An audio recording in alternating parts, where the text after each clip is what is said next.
चक्षुरुन्मिलितं येन तस्मै श्रीगुरुवे नमः। नमो विष्णुपादाय कृष्णप्रेष्ठाय भूतले श्रीमते भक्तिवेदान्त स्वामिनिति नामिने। नमस्ते सरस्वते देवे गौरवाणी प्रचारिणे निर्विशेष शून्यवादी पाश्चात्यदेशतारिणे।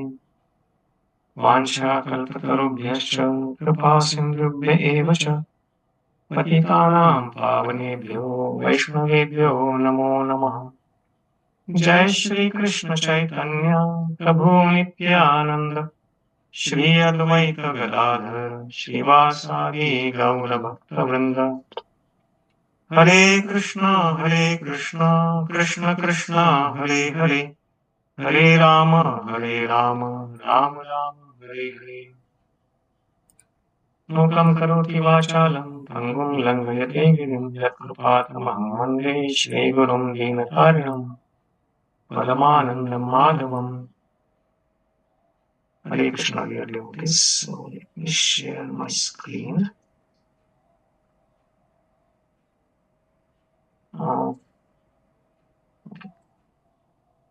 So last week we described about different incarnations of Krishna, and we went in much detail different types of incarnation, even starting in the spiritual world and in the material world, different categories of incarnation.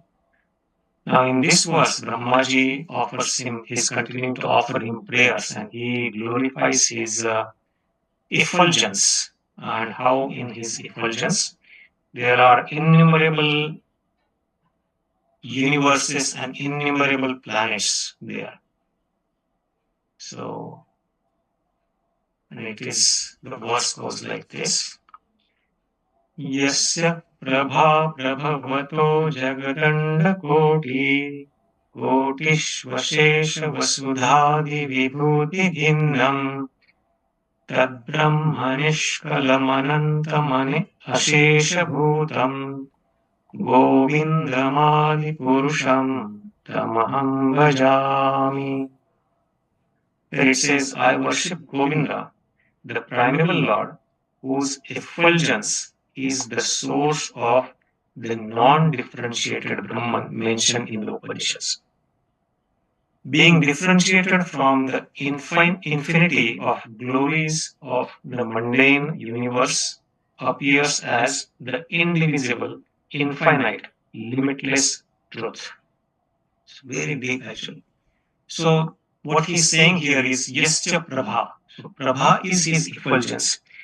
Now many times this effulgence is compared to sun's effulgence or sunlight. But then we tend to limit effulgence of Krishna as just light. And that's why many times when we say that Brahma Jyoti or the effulgence of the Lord, we try to limit to just light, because the two energies that we get from sun is light and heat.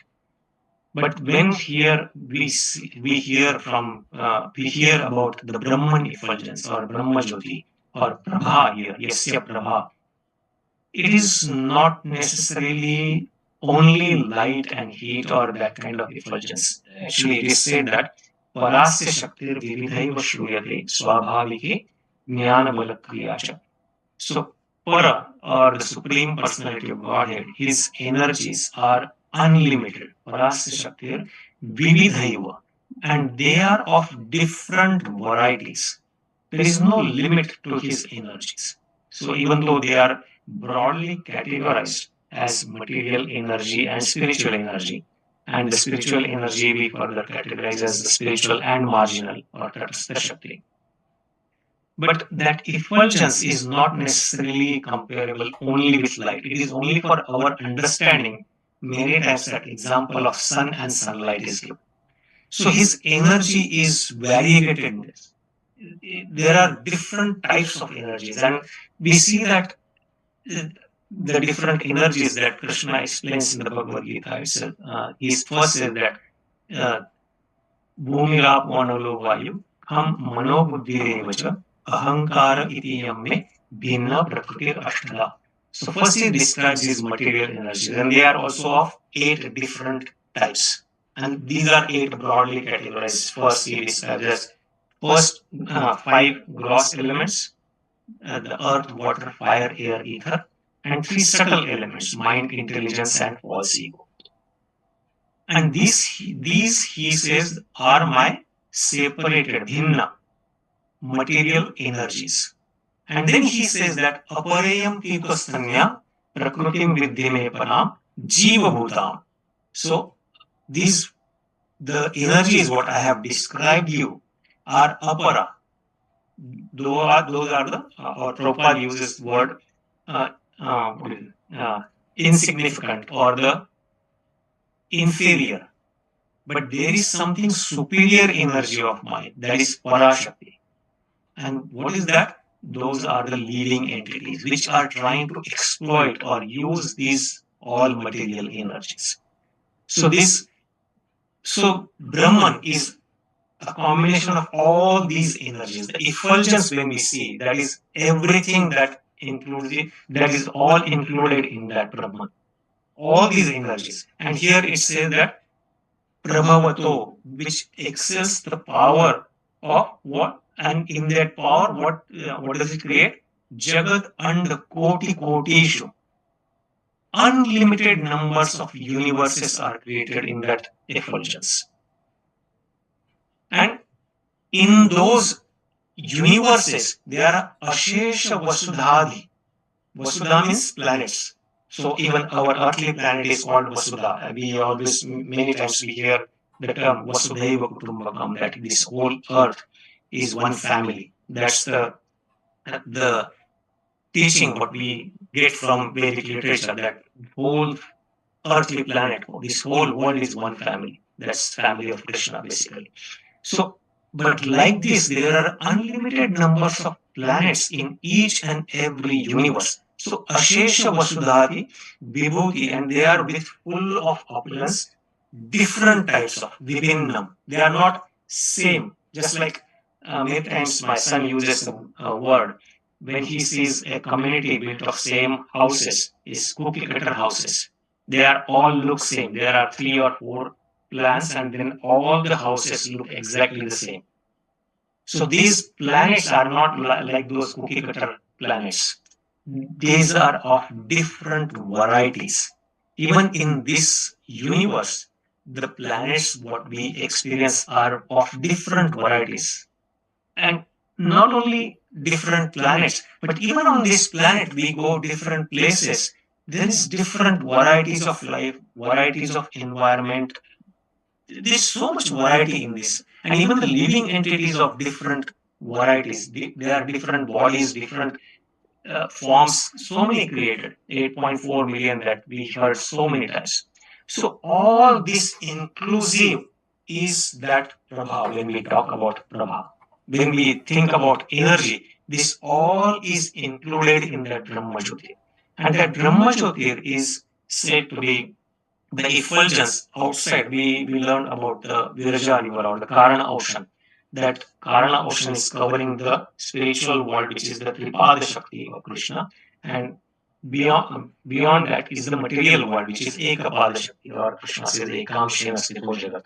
So that effulgence is coming from that whole spiritual creation, which is actually the origin of which is Krishna.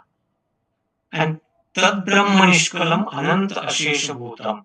So in that Brahma there are unlimited types of living entities there, and which has different parts of it. So all this is Brahman. So, and that's where when in Srimad Bhagavatam we learn that the first understanding or the first stage of understanding the supreme absolute truth or God is the first stage is Brahman realization. That for us it is very difficult, for a mundane person it is very difficult to comprehend that a person can be source of all this creation. And that's why many times people say that this whole God is Nirakar or he is Brahman, and that's where Brahman realization is come. So vadanti tat tattva vidastatvam yajñānam advayam brahmeti paramatmeti bhagavan iti shabdate. Yeah. We read from Srimad Bhagavatam that the great personalities who are learned, vadanti tattvavidas, who have understood the tattva, who are self-realized, they understand this supreme absolute truth in three ways. And the first one is Brahma. So Brahman realization is this, his prabhā or his energy. And then the next is actually then when they go further and try to focus on their or concentrate or meditate in their within their heart on the Paramatma, then dhyana avastita tadgatena manaso pashyanti yam yogino, as it is said, that when they do meditation, dhyana, so that dhyana is not on something that is non-existence or something blank or light. No, that dhyana, as Krishna also says in the Bhagavad Gita, that dhyana or meditation is the Paramatma within the heart. And that form of Paramatma is also given in Srimad Bhagavatam. So that is the next level of understanding. But then when they study further, when they realize further that these two are actually coming from a person who is Krishna himself, and that is the Bhagavan realization. So this whole, and so Krishna himself is actually the source of this Brahman. As Krishna says in the 11th chapter, 14th chapter, this Brahmano hi pratishtha aham, that the Brahman, what we understand, but I am the source of that Brahman. That Brahman rests upon me, Brahmano hi pratishtha aham. And even that Brahman is amritasya cha avyayasya cha, that is immortal, then imperishable, and shashvatasya, it is eternal, and dharmasya sukhasya aikantikasya cha, and which is the constitutional position of ultimate sukhasya aikantikasya cha, the ultimate happiness, what we can think of in this material world, is beyond our perception. So that happiness, which Krishna says in other places also, sukham atyantikam yatra buddhigrayam atindrayam, that the ultimate happiness, we are all seeking for happiness, but the ultimate happiness is, we don't even have that conception, we don't even have that understanding what happiness is. So that happiness, the source of that happiness is here, it is said that he is the one. So Brahmano hi pratishthaam. So that prabhā or Brahman, what we are, Brahmaji is discussing about, yasya prabhā prabhavato. So Krishna says that he is the source of that Brahman. That Brahman rests upon him.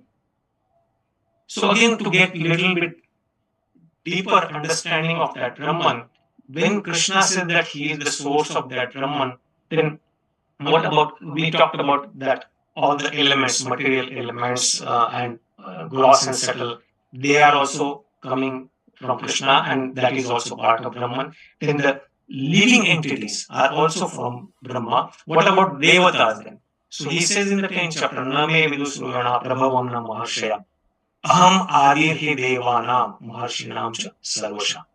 That is demigods or maharshis, the great sages. They don't understand me or they don't know me because I am the one who is the source of them. Aham ādi-hi devanam. And even the great sages, even the devatas respect those great sages, but he says that I am the source of those also. So all the great sages, devatas, or he further says Chatvaro, Maharshaya Saptapurve Chatvaro, Manavastapha, all the four Kumaras or the Saptarshis or Manus, he says that I am the source of them. So he is the source of everything, and that everything, when we talk about everything, that is Brahman. So that all is included in Brahman.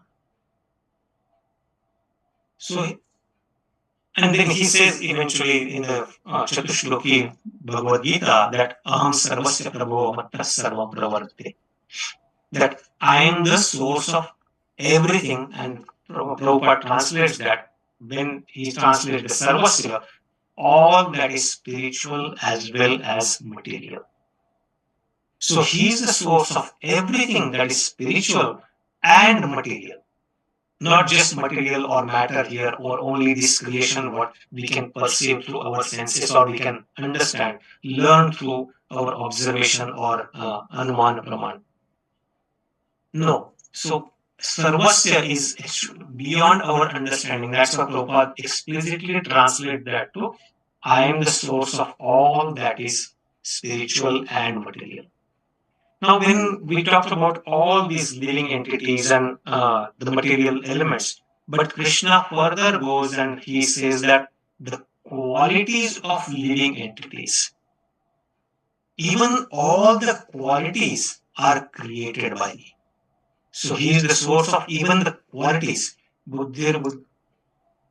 He says that buddhir jnanam sammoha kshama satyam dama shama sukham dukkham bhavo bhavo bhayam cha bhayameva cha ahimsa samata tushti tapodanam yashosha bhavanti bhava. All these bhava of whom bhutanam, of the living entities. Where do they come from? Matta eva pruthavila. They are also coming from me. So in his creation, he not only creates the elements of and the living entities, but all the bhava, all the qualities that living entity possess, even those are created by Krishna. And just some are listed here. What are those?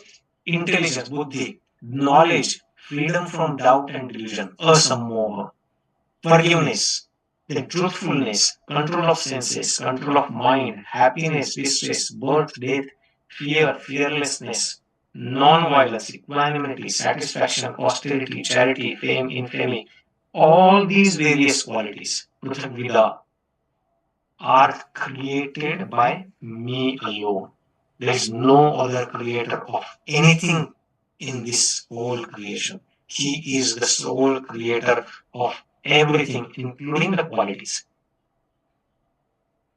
So that's where I think many times when we talk about Brahman, we limit ourselves to that sunlight example.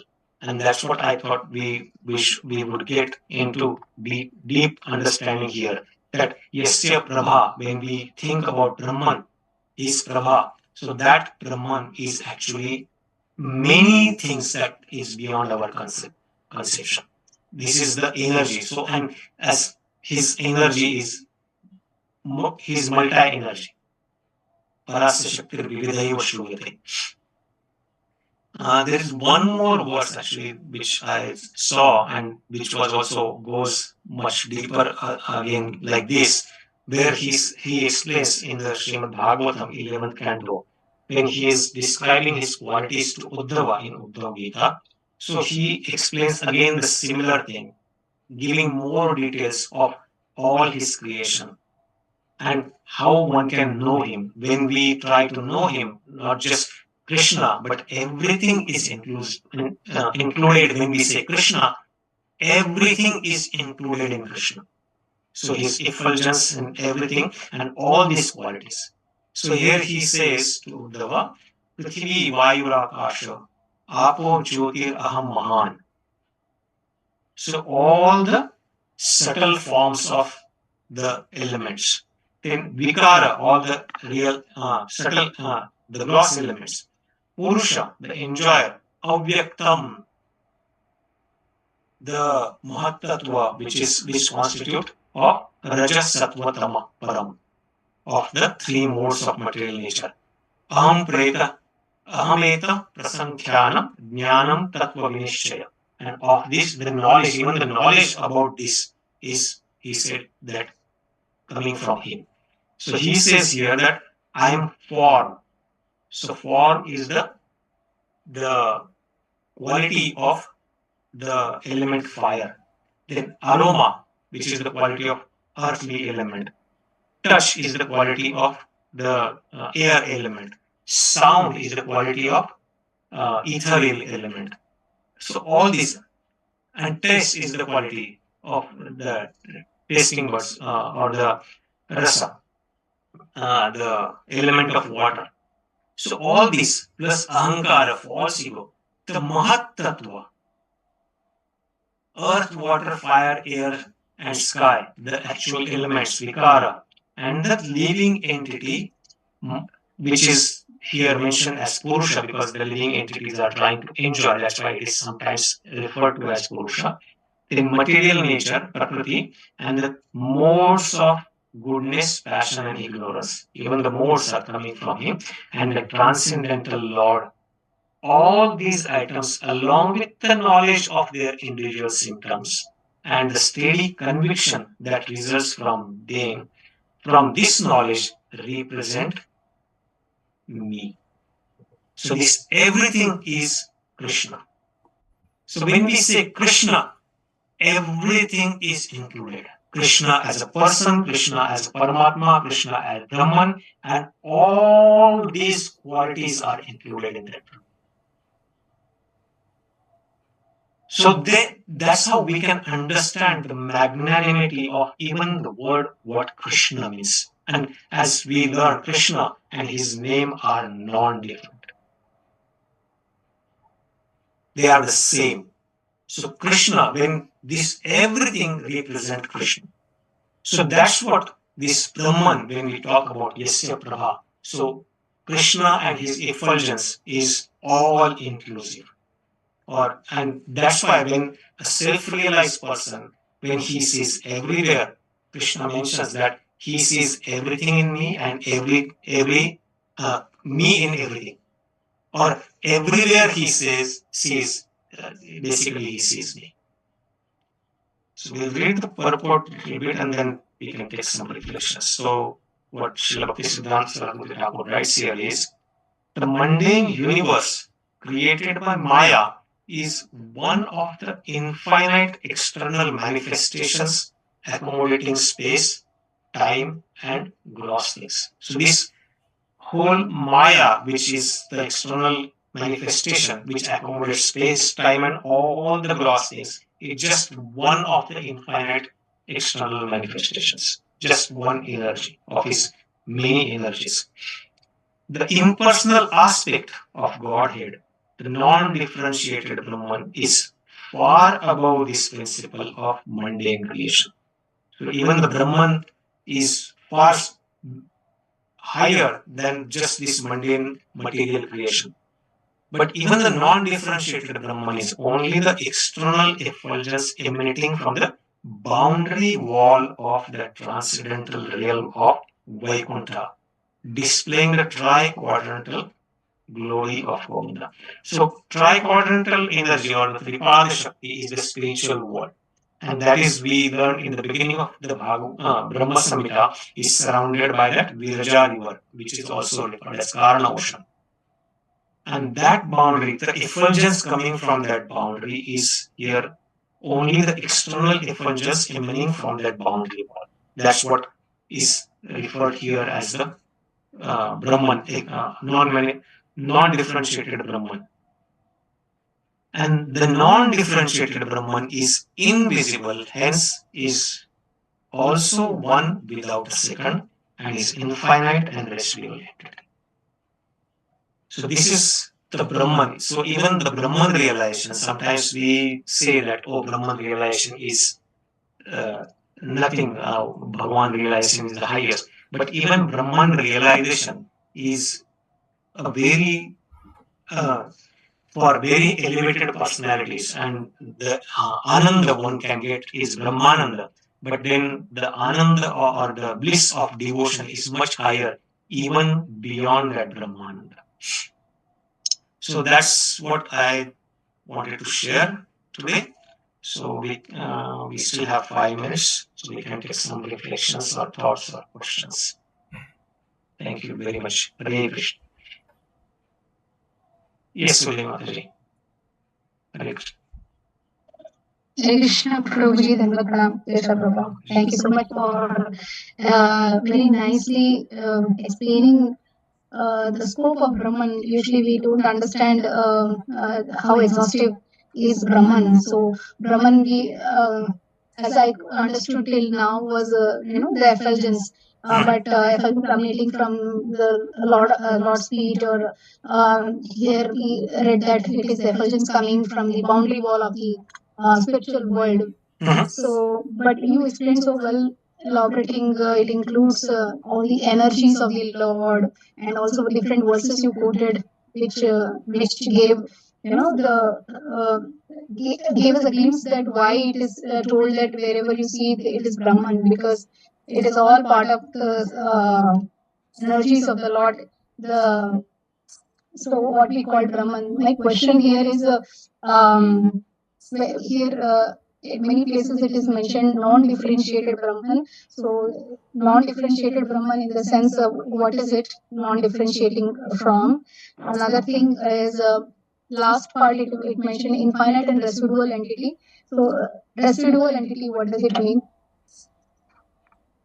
I will try to answer that. So non-differentiated, my understanding is it is Achinda. So it is at the same time it is Krishna, but it is not Krishna. So non-differentiated, even in the I think translation also, Srila Bhaktisiddhanta Saraswati mentions that non-differentiated, as mentioned in the Upanishads. So in the Upanishads, it is mentioned that it is non-different from Krishna. And in many Upanishads, actually, it is referred that we hear in the Ishopanishad also, Hiranyamaya Patrena Satyastyapi Hitamukham, that please open your effulgence so that I can see you. So many times it is referred as non-different from Krishna. So Krishna and Brahman are non-different. But at the same time, being differentiated from the infinite glories of mundane universes. So it is appearing to be different from Krishna as mundane universes. And but even though it is appearing different and it is mundane and it is variety, but this whole thing is one indivisible, infinite, and limitless truth. So whole energy is actually one. That's what my understanding is. I don't know who else we have in class, but if anybody has any understanding, please correct it. But that's what my understanding is. This whole Brahman effulgence, just like when maybe let me try to see. So all the source of energy for us or in this universe is sun. So even now I am sitting here and I have light. But the source of this light, which I am getting from the electric bulb or electric light here, is also sun, but it is indirect because that solar energy, in some or the other way, converted into electric different forms of energy, which I have some stored somewhere. It was stored somewhere, and then it is being used right now. So, irrespective how we get electricity on this planet, the source is always sun. Be it hydroelectric energy, because the even though we get electric energy from a dam where water is falling from higher elevation to lower elevation, which moves the turbine, but that water gets to higher elevation only because of this solar energy. When it converts the water of the ocean into clouds, that cloud rain on the top of mountain and it flows down. Or the other forms of energy, that wind energy. The wind energy, wind blows only because of the different pressure difference that is created because of solar energy on the planet in different places. Because of at some place there is more pressure, at some place there is less, and that's why the wind is created. Solar energy is direct from solar energy. Plus the fossil energy is again the same thing, fossil fuel. So it is all the trees and things are burned and they are burned down and they are buried into the land, and that's how we get coal or fossil fuels, and then that is burned and we get the energy. So, but the energy, source of energy is one, and the energy is also one.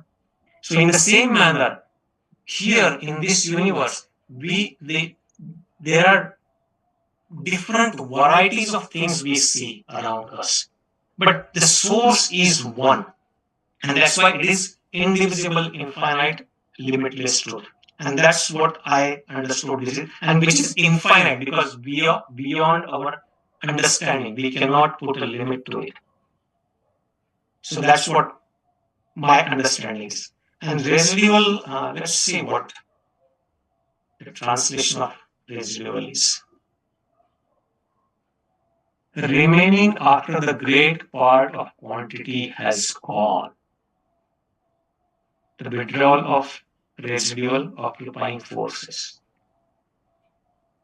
So I am going to mentally speculate here. The residual energies, there is even after that whole energy is used, whatever we see is we think maybe residual energy. But sorry, I may be mentally speculating on that.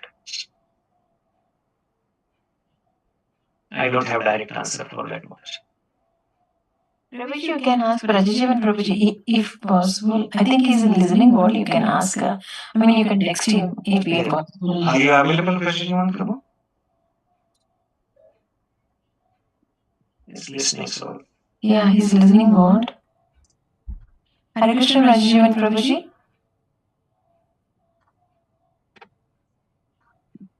Maybe. No problem, Prabhuji. So, that we'll keep that question pending. Probably you can find out more about it later. But regarding the indivisible, infinite, limitless truth, you mentioned that although the Brahman has many things like components, or you can say, but still you can call it as indivisible because the source is one. That's what you mentioned, right? The energy is one. Like even in physics we study, right? What do you call? What's the law of conservation of energy? Yeah, that energy cannot be created and cannot be destroyed. It can only be transformed from one form to the other. So, but the source of energy here is Krishna. So, whole energy is one, which is continuously transforming, and we see the transformation happening all around us. Okay. So probably from the word residual entity, it means that like in the beginning there is only a Brahman, and then there is manifestation of these material universes, and then at the end when all these universes are annihilated, also still Brahman remains. Probably that is the meaning for the residual entity, but I'm not sure. But that's what I'm thinking. Okay. Thank you, Mother. Yeah, that's from the Chaturshloki Bhagavatam. Yeah. In the beginning I was there, and in the end I will be there. Thank you, Prabhuji, for a nice class. Hare Krishna. Thank you, Mataji. Yeah, Hare Krishna, Radharjan Prabhu. I second what Sudev Saki Mataji said, that my understanding was also that Brahman effulgence is just the effulgence in the sky. That's what we think all the time. But how and all the different energies and all the different qualities what you mentioned, which are in the material world, are just nothing but the energy of Krishna. That part, understand, but I haven't had that conception that Brahman also has all this thing.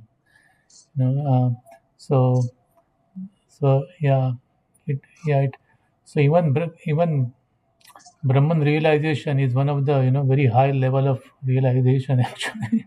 True. Yeah. So yeah, thank you for that understanding. Yeah. Thank you, Prabhu.